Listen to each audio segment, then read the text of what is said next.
Hello dear friends, मैं भावना maths academy से। आज हम करेंगे एक्सरसाइज 1.2 का question number 2 and 3। Question number 2 कह रहे हैं are the square roots of all positive integers irrational. कह रहे हैं कि जो पॉजिटिव इंटीजर्स होते हैं उनका जो स्क्वायर रूट होगा वो इरेशनल होता है। इफ़ नॉट, कह रहे हैं अगर नहीं, give an example of the square root of a number that is a rational number. अगर कह रहे हैं अगर ऐसा नहीं होता है तो हमें एक एग्जाम्पल ऐसा देना है स्क्वायर रूट का जो कि क्या हो, रेशनल नंबर हो। तो सबसे पहले तो जो क्वेश्चन में दे रहे हैं हम उसको कर लेते हैं। ठीक, कह रहे हैं are the square root of all positive integers. पहले तो आपको इंटीजर का कॉन्सेप्ट पता होना चाहिए। इंटीजर्स क्या होते हैं मैंने बताया है, आप पिछली वीडियो में जाके चेक कर लीजिए। Integers, whole number, natural number, rational number, irrational number, real numbers और उनके डेसिमल एक्सपेंशन के बारे में बहुत ही अच्छे से एक्सप्लेन किया गया है। आप पिछली वीडियो में जाके चेक कर सकते हैं। देखिए इंटीजर्स क्या होते हैं, जो जो आपके निगेटिव नंबर होते हैं और होल नंबर का जो कलेक्शन होता है। होल नंबर क्या होते हैं, जो जीरो से स्टार्ट होते हैं और डैश डैश से आगे तक चलते रहते हैं। और जो निगेटिव नंबर होते हैं इनको अगर मिला दिया जाए तो वो क्या बन जाते हैं, इंटीजर्स।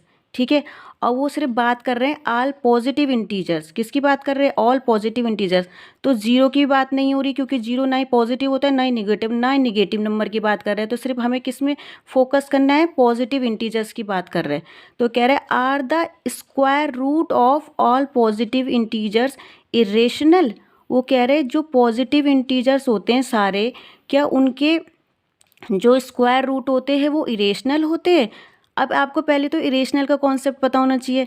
इरेशनल क्या होते हैं, जो पी अपॉन क्यू की फॉर्म में नहीं लिखे जा सकते हैं, या उनके जिनके decimal expansion non terminating non repeating होते हैं। ये सब मैंने पिछली वीडियो में बताया आपको। ठीक, तो देखते हैं कैसे करते हैं, एक एक करके चेक करते हैं। हमारी बात हो रही है सिर्फ पॉजिटिव इंटीजर्स की। तो देखो सबसे पहले 1 लिया, ठीक है, वो कह रहे हैं इसका स्क्वायर रूट। अब चेक करते हैं, हमने पहले यहाँ पे 1 लिया। ठीक, अब 1 का स्क्वायर रूट हमने निकाला तो 1 का क्या आता है, 1। अब आप ये चेक करो कि 1 क्या है, रेशनल है कि इरेशनल। तो 1 हमारा क्या है, रेशनल है, क्योंकि हम इसे पी अपॉन क्यू की फॉर्म में लिख सकते हैं, 1/1। और क्यू नॉट इक्वल टू 0 इसकी कंडीशन नहीं है, तो 1 क्या हो गया, हमारा रेशनल नंबर हो गया। तो पहले तो इसकी यही कंडीशन गलत हो गई। ठीक है, कि सब इरेशनल होते हैं, पहला ही हमारा क्या निकल कर आ गया, रेशनल। ठीक है, अब 2 की बात करते हैं। अब हमने रूट 2 की वैल्यू निकाली। ठीक है, स्क्वायर रूट कह रहा है, तो स्क्वायर रूट 2 की वैल्यू क्या होती है हमारी, 1.4141 डैश डैश डैश इंफिनिटी। तो जो रूट 2 होता है वो हमारा इरेशनल होता है। ठीक, एक तो हमारा रेशनल आ गया, एक हमारा इरेशनल आ गया, क्योंकि इसका जो डेसिमल एक्सपेंशन होता है क्या होता है, नॉन टर्मिनेटिंग नॉन रिपीटिंग। मतलब वो एंड भी नहीं होता है और उसकी कोई भी पैटर्न नहीं, मतलब डिजिट रिपीट नहीं हो रही होती कहीं। अब 3 की बात करते हैं। अब इसका स्क्वायर रूट लो तो क्या हो गया, √3। अब √3 की वैल्यू क्या आती है, 1.7325 डैश डैश डैश इंफिनिटी। ये भी क्या होता है, हमारा इरेशनल नंबर होता है। ठीक, ये भी रेशनल आ गया, ये भी रेशनल आ गया। अब हम बात करते हैं 4 की। ठीक, अब हम क्या लेते हैं, 4 का स्क्वायर रूट लो तो कितना आ गया, 2। अब देखो ये भी हमारा रेशनल नंबर आ गया, 2 आ गया हमारा रेशनल नंबर। अगर हम इसके नीचे 1 लगा दें तो पी अपॉन क्यू की फॉर्म आ गई हमारी, और क्यू नॉट इक्वल टू 0, नीचे बेस में 0 भी नहीं होना चाहिए, और इंटीजर भी है पी और क्यू।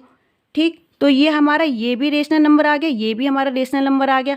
तो ये तो पूछ रहे थे क्या, the square roots of all positive integers irrational. वो तो कह रहे थे कि क्या जो पॉजिटिव इंटीजर्स के स्क्वायर रूट होते हैं क्या इरेशनल होते हैं। हमने तो चेक करके देखा कि कुछ तो हमारे इरेशनल आए और कुछ हमारे रेशनल आए, तो इसका मतलब इरेशनल नहीं होते। अगर आगे भी हम ऐसे चेक करेंगे तो रेशनल आएंगे, कुछ इरेशनल आएंगे, क्योंकि सब इरेशनल नहीं हो सकते। तो इसका मतलब ये वाला जो स्टेटमेंट है वो क्या, मतलब ये बात क्या है उनकी गलत है, तो हम क्या लिख देंगे, नो। और उन्होंने क्या, give an example of the square root of a number that is a rational number. तो हमने यहाँ पे चाहे तो आप √1 का एग्जाम्पल दे दो, चाहे आप √4 का दे दो। तो मैंने लिख दिया नो, कि ये बात गलत है कि इरेशनल नहीं होते हैं सब, क्योंकि उसमें रेशनल नंबर भी होते हैं। ठीक, तो नो मैंने लिख दिया, √4 equal to 2 is a rational number. मतलब जब हम स्क्वायर रूट निकालते हैं तो वो क्या आता है, 2 आता है, जो कि क्या है हमारा रेशनल नंबर। ठीक, क्वेश्चन नंबर 2 हो गया। अब देखो, show how √5 can be represented on the number line.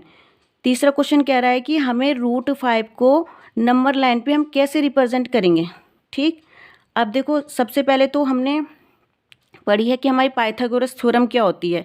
हमने पढ़ा है कि हाइपोटेनस का स्क्वायर इक्वल टू परपेंडिकुलर का स्क्वायर प्लस बेस का स्क्वायर, या हम ऐसे लिख सकते हैं हाइपोटेनस इक्वल टू क्या होता है, अंडर रूट में परपेंडिकुलर का स्क्वायर प्लस बेस का स्क्वायर। ठीक। अब आप इस क्वेश्चन को ऐसे समझो, देखो हमें चाहिए ना हाइपोटेनस पे, आप यहाँ पे क्वेश्चन क्या लिखा है, √5 को शो करना है। तो हमें इस तरीके का दिमाग लगाना पड़ता है कि यहाँ पे हमें हाइपोटेनस पे हमें क्या चाहिए होगा, √5 हमें निकालना होगा, हमें √5 लाना होगा। तो हम परपेंडिकुलर को हमेशा ध्यान रखना कि हमें ये लाना है √5। ठीक है। अभी से यहाँ पे मतलब को अपने दिमाग में सोचो, हमें हाइपोटेनस बराबर √5 कैसे आएगा ये हमारा। ठीक। देखो परपेंडिकुलर को आप हमेशा 1 मान के चलो। ठीक। तो मतलब यहाँ पे मैं परपेंडिकुलर की वैल्यू कितनी रखूँगी, ये हो गया ना आपका राइट एंगल ट्राइंगल हो गया। ठीक है। इसका ये जो राइट एंगल के अपोजिट क्या हो गया, हाइपोटेनस हो गया। ठीक। और ये क्या हो गया आपका बेस हो गया, ये आपका क्या हो गया परपेंडिकुलर। ठीक। अब देखो मैं यहाँ पे परपेंडिकुलर को यहाँ पे मैं ले रही हूँ 1। ठीक है। 1 का स्क्वायर हो गया। ठीक। यहाँ पे बेस को मैंने ले लिया 2। ठीक। यहाँ पे हो गया 2 का स्क्वायर बराबर हाइपोटेनस की वैल्यू निकल कर आएगी।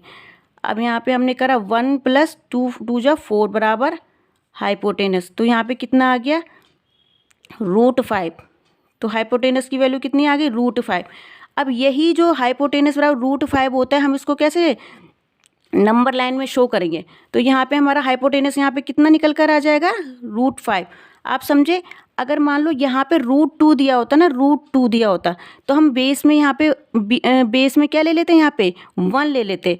तो बेस की वैल्यू 1 हो जाती, तो 1 का स्क्वायर प्लस 1 का स्क्वायर कितना आ जाता, 1 1 2 हो जाता। तब हाइपोटेनस की वैल्यू क्या जाती √2। तो लेकिन हमारा क्या था √5, तो इसी उससे हमने सोच के बेस की वैल्यू हमने यहाँ पे कितनी रखी 2, क्योंकि 2 का स्क्वायर 4 हो गया, 1 का स्क्वायर 1 हो गया, तो हमारा √5 आ गया।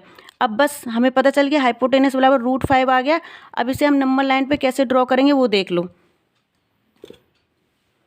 सबसे पहले नंबर लाइन है, तो नंबर लाइन बना लीजिए एक।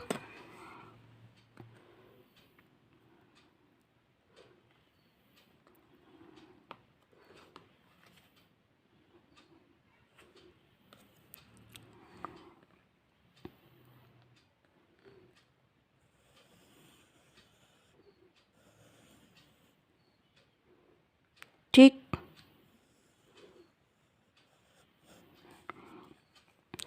यहाँ से हमने क्या करा, मैं 1 यूनिट बराबर 1 सेंटीमीटर मान रही हूँ। ठीक है। तो मैंने इस नंबर लाइन में 1 सेंटीमीटर की कट लगा दिए। ठीक। तो आप क्या करोगे, कंपास में क्या करोगे, 1 सेंटीमीटर फिल करोगे।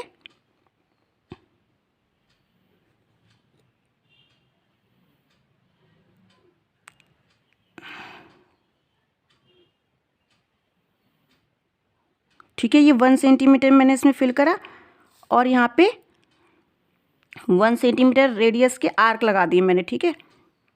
ये हो गया।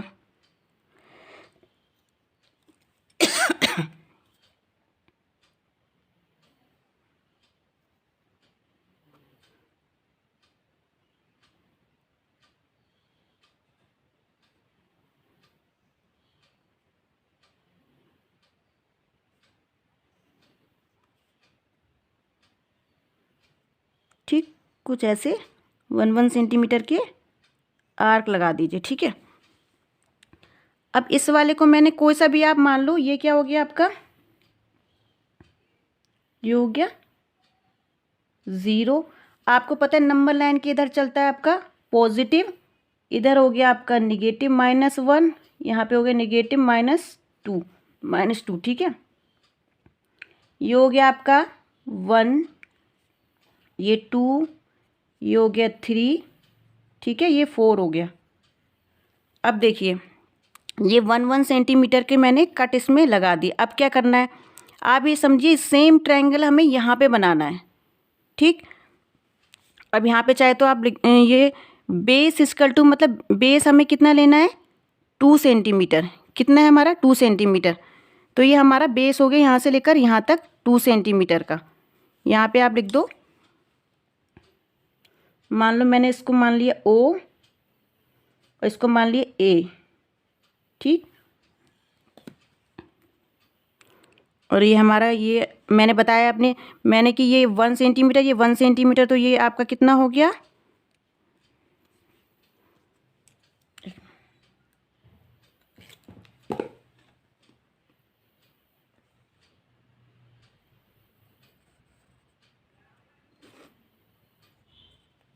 ये हो गया आपका 2 सेंटीमीटर। ठीक, अब देखो हमने बेस तो इसका 2 सेंटीमीटर हो गया, अब हमें चाहिए परपेंडिकुलर 1 सेंटीमीटर चाहिए। तो अब हम क्या करेंगे, इसमें 90 एंगल बना देंगे, या तो आप डी से बना दीजिए या आप कंपास से बना दीजिए। ठीक है, तो यहाँ पे आपने 90 डिग्री का एंगल बना दिया। इसको लाइन को एकदम सही मिलाते हुए,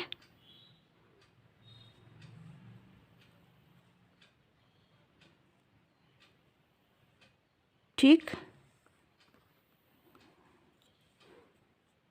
ये हो गई हमारा 90 डिग्री। ठीक, अब बिल्कुल सीध में इसको मिला दीजिए।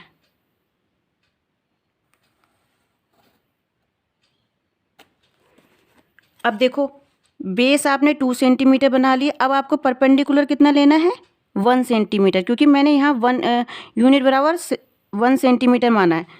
ठीक, तो आप क्या करोगे, फिर आप क्या करोगे, कंपास में 1 सेंटीमीटर फिल करोगे और कट मार दोगे। अब यहाँ से लेकर आपको पता है सब 1 1 के हैं, तो कोई सी भी डिस्टेंस आप अपना ले लीजिए। देखो ये भी सब 1 1 के हैं डिस्टेंस। ठीक, यहाँ से ये मैंने फिल करा और यहाँ पे मैंने ये कट मार दिया। ठीक, अब इसको क्या करना है हमें, अब इसका एक नाम दे दिए, ये ओ था, ये ए था, ये हमारा क्या हो गया, इसको मान लीजिए ये हमारा क्या हो गया, बी। ठीक, अब मैंने क्या करा, ओ को बी से ज्वाइन कर दिया।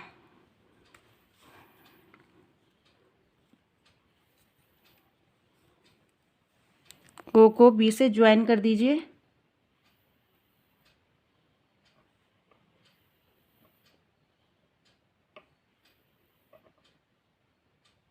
बिल्कुल पॉइंट की मिस्टेक नहीं होनी चाहिए। ठीक है, ये आ गया हमारा √5।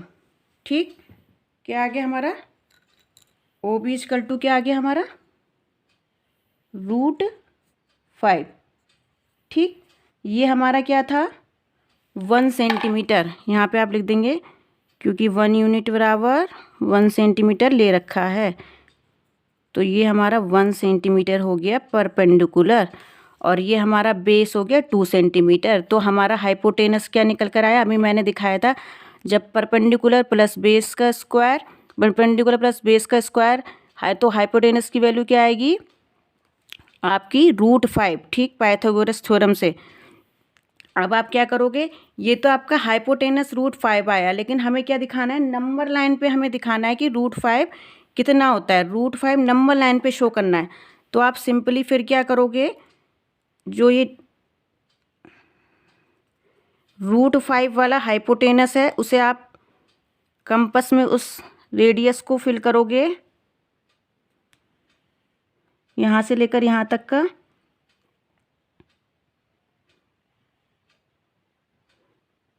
यहाँ पे क्या लगा दोगे, नंबर लाइन पे एक आर्क कट कर दोगे। ठीक, अब जो ये यहाँ पे जो कट हुआ है ना, तो यही वैल्यू हमारी क्या है, अब इसे पेन से शो कर देती हूँ। ये जो वैल्यू है यही हमारी वैल्यू क्या है, √5, इसको मैंने नाम दे दिया डी पॉइंट। ठीक, और ये जो वैल्यू है, मतलब ओ से लेकर डी तक की वैल्यू क्या है हमारी, इतनी डिस्टेंस कितनी है, √5। ठीक, लेकिन वो कह रहे हैं कि हमें पॉइंट लोकेट करना है कि √5 कहाँ पे है, तो √5 हमारा कहाँ है, पॉइंट डी पे है। अब आप देखो एक चीज़ और समझाती हूँ, देखो √5 की वैल्यू हमारी क्या होती है,